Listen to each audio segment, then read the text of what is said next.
Vegas Circle podcast with your hosts, Paki and Chris. We are people who are passionate about business, success, and culture, and this is our platform to showcase the people in our city who make it happen. On today's podcast, we're going to be diving into how an emergency medical doctor discovered how to use continuing education, credit card points to save time and thousands on travel with her family and friends. Now new podcast host and book founder, Dr. Courtney Downes. So welcome to the Circle. Welcome. Yeah. Thank you guys for having me. So this is a good friend of mine, man. So Courtney and I go back, man. We know a lot of the same people, married to a good friend of mine, Chris Downes. So both physicians. But let's first kind of start off just a little bit about your professional background. Being a ER doctor's got to be wild, man. What made you choose that profession to kind of jump in? Well, I started off, as a med student, just trying to figure out exactly what I wanted to do. And I initially thought I wanted to do like peds emergency medicine. And then I was working with a couple of docs and pediatricians in emergency medicine and doctors. And we went to Uganda for a month. And while we were there, I was trying to sort out like which path I was going to take. And then ultimately, by the end of the month, I knew for sure that I was going to be an ER doctor. And so came back and did my residency in emergency medicine. Went to, did my training at KU in Kansas City after doing med school in Connecticut at UConn, and was in Kansas for a little bit, and then we finally made our way back home. So Las Vegas is home for me. And you were born and raised in Las Vegas, right? Yeah, born and raised. So you've seen everything, man, all the growth and the whole nine. Yep, not too many of us. So what's a day like for, specifically with being a crazy city like Las Vegas? What's the life like or the day-to-day for an emergency medical doctor? What does that look like? It's not, I don't think it's any crazier on most days than it is in any other city. So when I first moved to town, I worked for HCA, so I worked Sunrise, some of the bigger hospitals. Scaled back a little bit, and so I do some of the freestanding emergency rooms, which is kind of a novel idea now, but it just allows people to have access to care more readily. You're not sitting in the ER waiting for 3-4 hours at a time before you're seen. So it really just allows us to give more specialized attention to patients, and it's been a good change for me. Yes. So you still get a lot of crazy things. You get the drunks on the weekends. That's exactly what I was going to ask, especially where you at. You probably see everything. Strippers falling off poles. You get some only seen in Las Vegas type of things, but for the most part, it's just. And I know it's just a novel idea. At least for me, as like a patient in certain situations, I feel like I always go to those standalone emergency, no matter what it is. Like I always just go to them because I feel like they're more accessible. Like it makes it a lot easier to get in and get service quickly and get out. Exactly. For going to a hospital, I feel like I'm in there for days for something small. You are, yep. And then we have the ability to treat everything. So we see heart attacks and strokes. You'll get the walk-in gunshot wounds and, on a rare occasion, but we do coughs and colds and all of that. So, and we have the ability to transfer you to the bigger hospitals if you need like more care than what we can provide. So your days get like as dramatic as they are like you see in the movies for like ER. There's like once upon a time, definitely in the bigger ERs you are. It is like nonstop. It's just like being on the show ER. So oh geez, so it sounds exhausting. Yeah, it is. It is. So you kind of jumped into the space now in podcasting, right? So you do a lot of, training and going to conferences and things like that. And is that kind of how this all came about? Yeah. Well, I think it's partly because of that. I think as physicians, we spend a lot of time working. I think we're hard workers. We're overworkers. Yeah. And so we don't take the time off for ourselves that we should. And so I created Prescription to Travel MD. That's as a platform to allow physicians and other healthcare professionals to realize that, hey, you can take the time off for yourself. It's okay to rest. It's okay to take time for yourself. We have PTO, take your PTO. If you don't have PTO and you're like a self-employed physician, take your time off anyway. Book that trip, travel, book that vacation, staycation, whatever it is that you need to reset. So, especially being in a city like Las Vegas, right? Like Chris and I talk about all the time, and we got, our playground is hotels, and we got top 5-star resorts and things like that. What are you seeing, just backtracking a little bit as far as like the technology side, right? Like are you happy with the kind of the future of medicine a little bit and what you're seeing and all the robots and the AI and things like that you're seeing? Are you kind of excited about the future of medicine? I am. I think AI is really being integrated into medicine. I actually just came back from a conference where that was like a really big thing, talking about like the use of like ChatGPT to be able to do so many different things.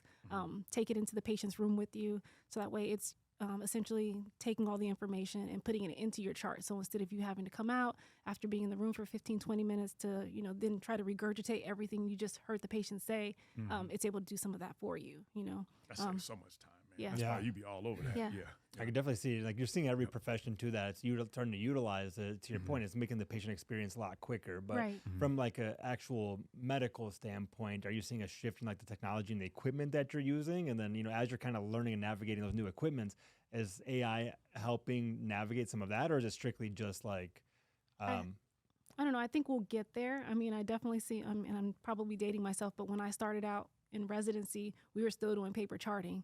And then like within that year, we'd switched over and everything was electronic medical records. But I remember as a med student going to clinic and you've got like file cabinets full of like paper files, And so it's getting there, but I think it kind of lags behind everything else.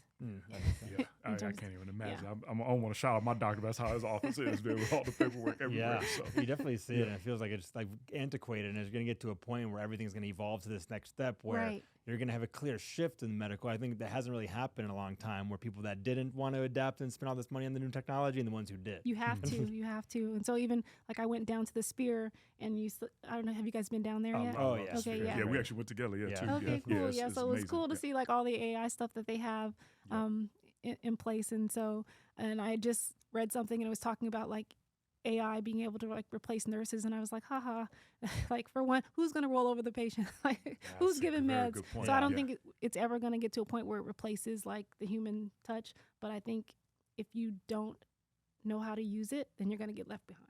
So yeah. I'm glad you said that, because we've talked a lot about that as like, Bill Gates has been saying it for years, high tech, high touch. You still need this. Yeah. You still need the bedside manners and things like that. And, EMRs crash all the time, or like you'll all of a sudden everything's working and then the computer's just shut down. And you're like, okay, downtime, and you're back to paper charting.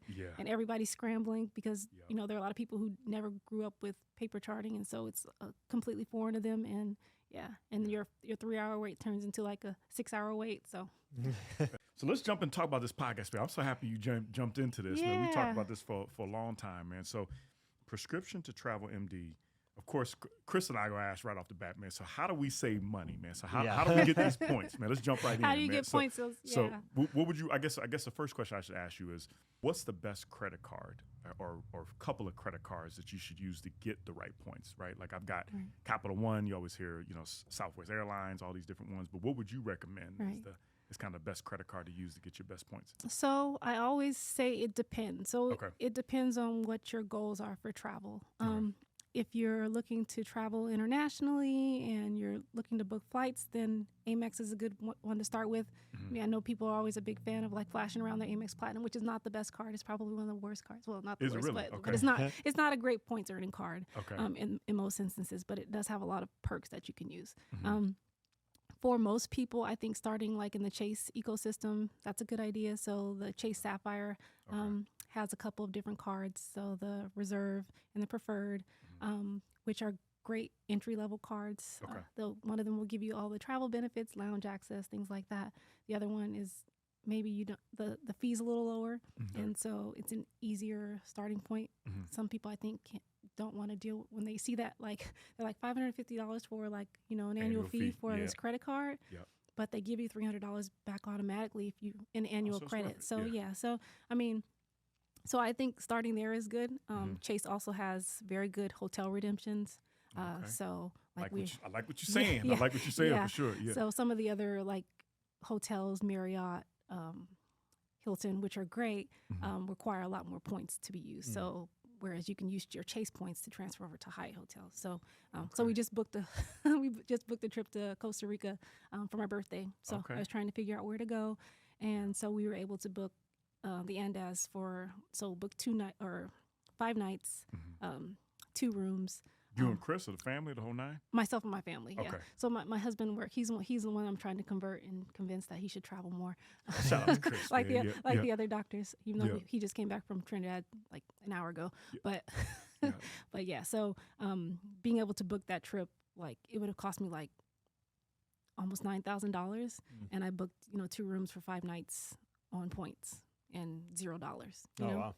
I'm gonna be a hater, Courtney. I'm gonna hate on you. So she's been I think it was Amsterdam, right? That's another trip that you went to. Can you kind of explain how that would work? So like, how does the points work? Were you able to get so much off? Yeah. So how does that actually work? So I think a lot of people, like you see, if you have already got points, you can maximize the value of your points if you're transferring it out. So like I transfer my points. I had some Capital One points. I had some Amex points because I dabble in a little bit of everything. And I was able to transfer my points over to KLM Flying Blue. And so they'll sometimes have transfer bonuses, so you get more points when you transfer them over. And then I was able to book six tickets. So we booked 6 premium economy tickets for like $890 and like 190 something thousand points. And then we got downgraded, unfortunately, which was fine because we only like with 6 people were always flying economy anyway. So they downgraded us, but then they gave me back like 75% of my points. So I spent $100 and something and 44,000 points to get 6 of us nonstop from here to Amsterdam, which is insane. So now I've got points to burn this summer.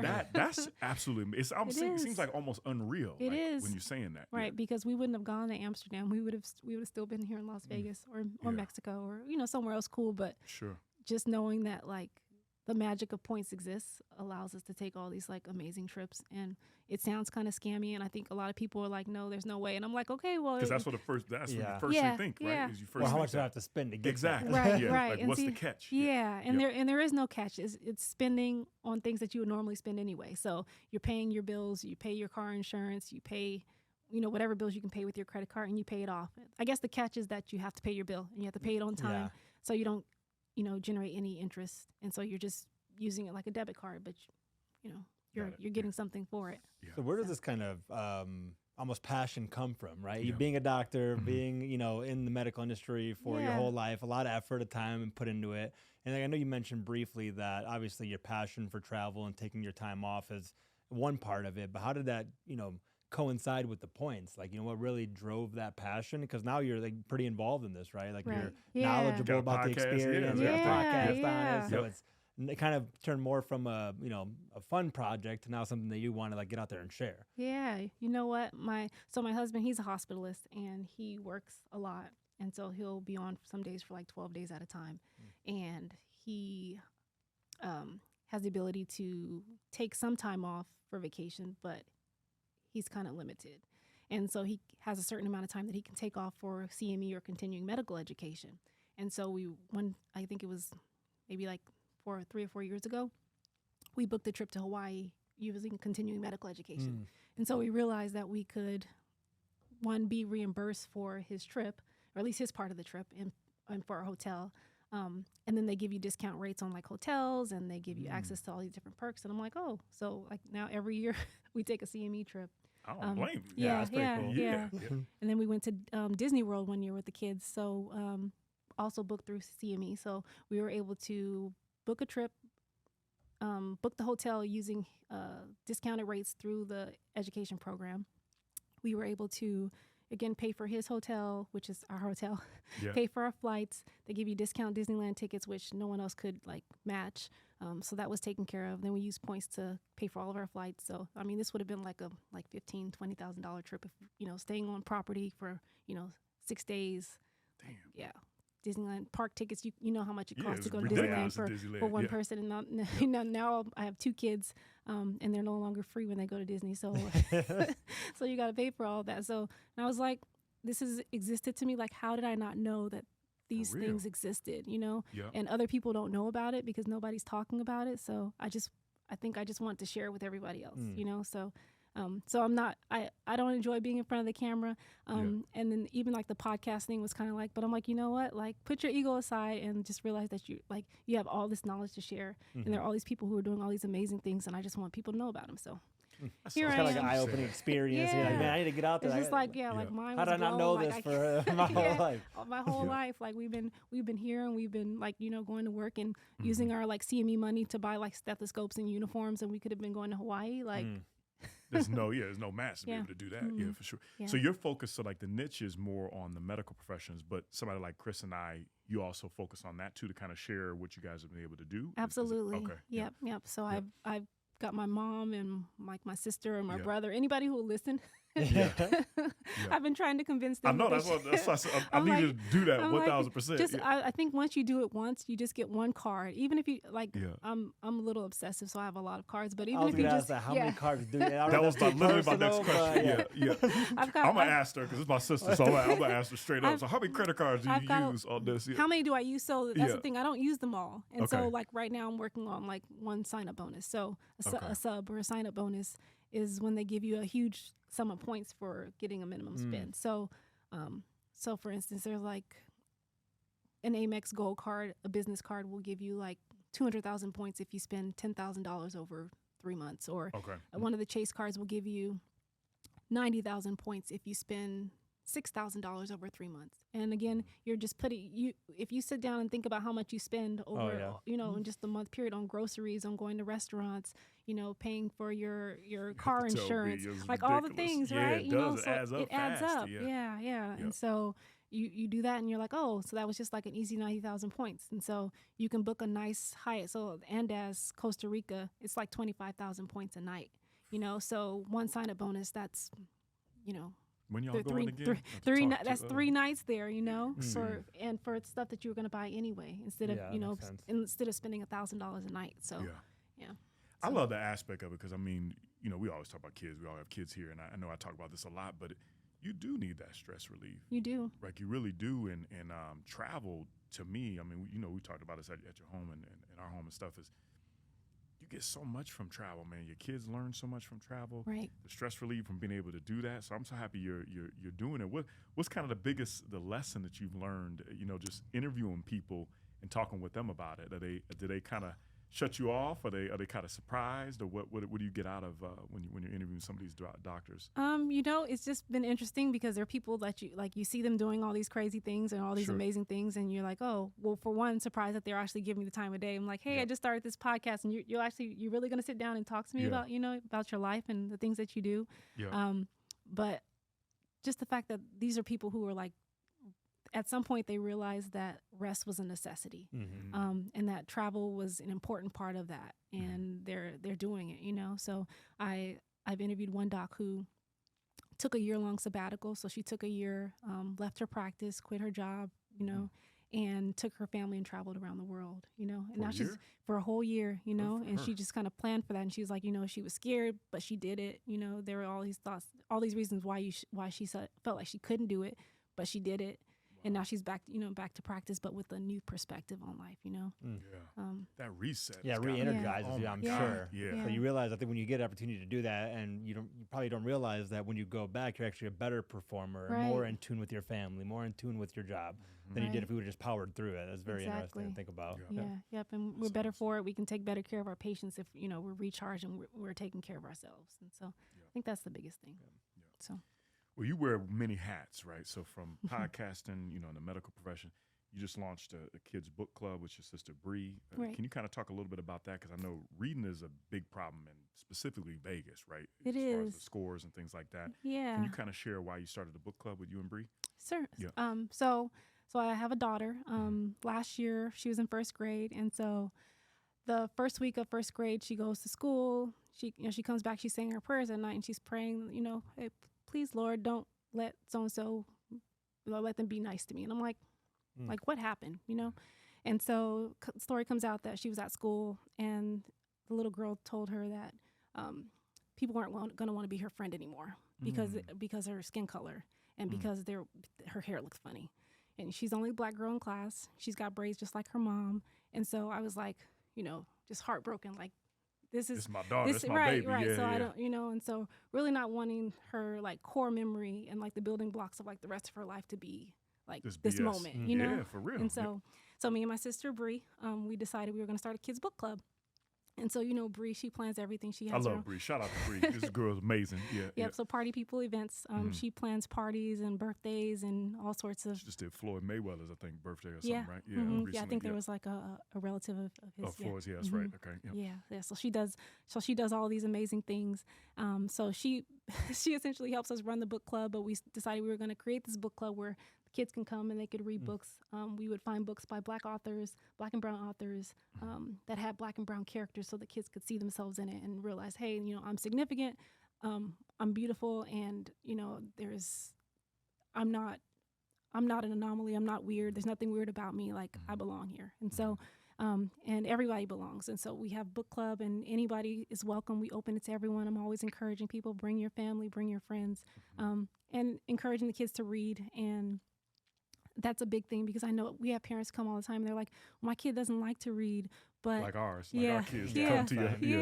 Yeah. But then they're like, but then they saw the other kids reading, and now they were really excited about this book. I agree. Yep. And just to like see, they light up when they're there, like they're excited to come back to the next meeting. And so we do it every month. We just celebrated a year anniversary of book club. Yep. So so it's been really good to turn like a moment that wasn't so great into so much positivity, and just to be able to spread so much love throughout the community. And so what's the goal? Because I think the next chapter, I know a little bit, I don't know if you can share, but is it trying to do the nonprofit route and try to get some funding around it? Or what's the goal? And if you can't share too much, I mean. No, that's okay. So it's something that we've been talking about, and we were trying to get that set up. But I think my problem right now is that I have my hands in a little bit of everything. Yep. And there's a lot of work in terms of like actually being able to get it set up. But we would love that, like, to be able to get a nonprofit so that we could get funding to be able to do different things with the kids, because it does add up after a while, so yeah, for sure. Yeah.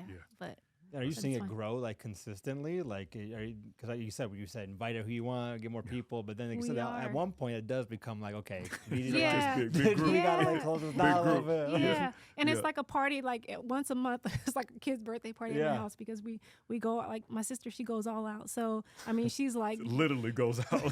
We find a book. She's doing like arts and crafts. She'll play at an escape room. Like, she's got all these different things going on, and then we make sure that everybody gets lunch and dessert. Like, it's literally like a party. Like every Bree's like my favorite sister that I don't have, man. Like, she's literally she's amazing with some of the things that she but does. they're bad sometimes. It's all right. My kids are too. You gotta bring them, because they Yeah. get around, and it's funny because you'll see the energy go up, and everybody acts different because they realize, like, oh, okay, I'm paying attention. And they know the golden rules. You have to be kind. You have to be respectful. You always have fun, and there are no silly questions. And you tell them these things, and every month they show up and they can tell you all the golden rules. Like, so it's like, oh, you're really paying attention, and and they're really reading the books. And so it's just and it's growing. And so people kind of come and go. Like, if you can't make it this month, that's fine. If you can only make it 1 month out of the year, that's fine. We just read the book at home, So they're still encouraged.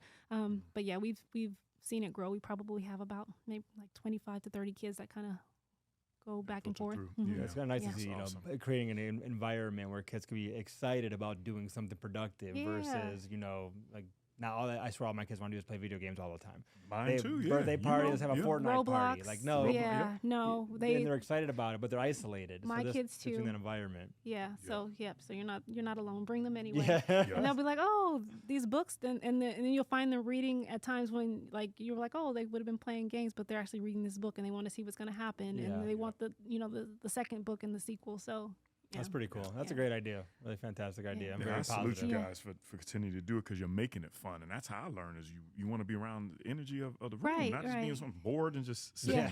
So it's amazing, man. I applaud what you and Bree are doing. Yes. I got kind of a 2-part question. So we always talk about people in your circle, but I'm curious, man. I love your family so much, man. But what I want to ask is biggest lesson you learned from your father. I don't know if you could be able to get into that a little bit, but I know you lost your father a couple years back. But what's one of the biggest lessons you learned from your father? My father, he was a very, very hard worker. So many lessons learned from him. But we lost him unexpectedly, like a year before he was getting ready to retire. And so I think seeing that made me realize that you have to do it now. Like, I mean, I think there's an urgency. Not that you have to feel rushed, but I don't think you should wait. Like, you don't wait until you retire.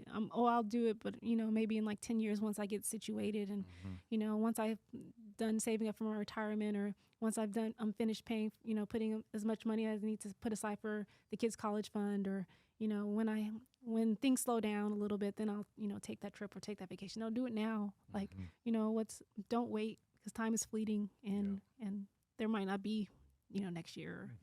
That's a powerful.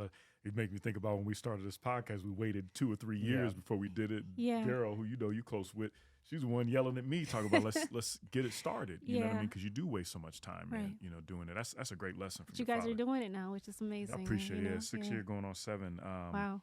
What's reflecting on the importance of people in your circle, man? You got a small circle, great energy, things like that. Come from a great family. What's a specific thing that you kind of learned that's been helpful for you and kind of guided you, and who's in your circle that you can kind of bounce things off to kind of keep you straight?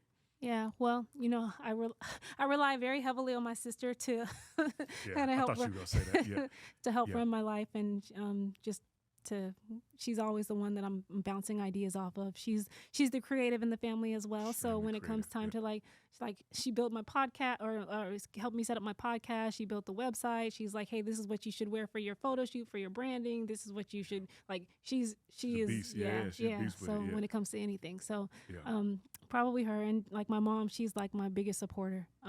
She is there to be your cheerleader, like no matter what you're doing, like she's gonna, go to bat for you. So I think just having them there has been really helpful, and just having just my family as a whole, just that's powerful. Yeah.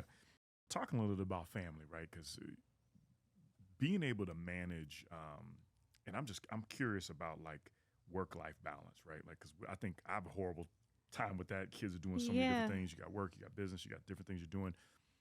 How do you kind of keep your work-life balance and kind of keep your energy up? Because you're so bubbly and you seem like everything is just right. But how do you do that? Like, I'm just curious. Not very well, no. Yeah, you do it very well.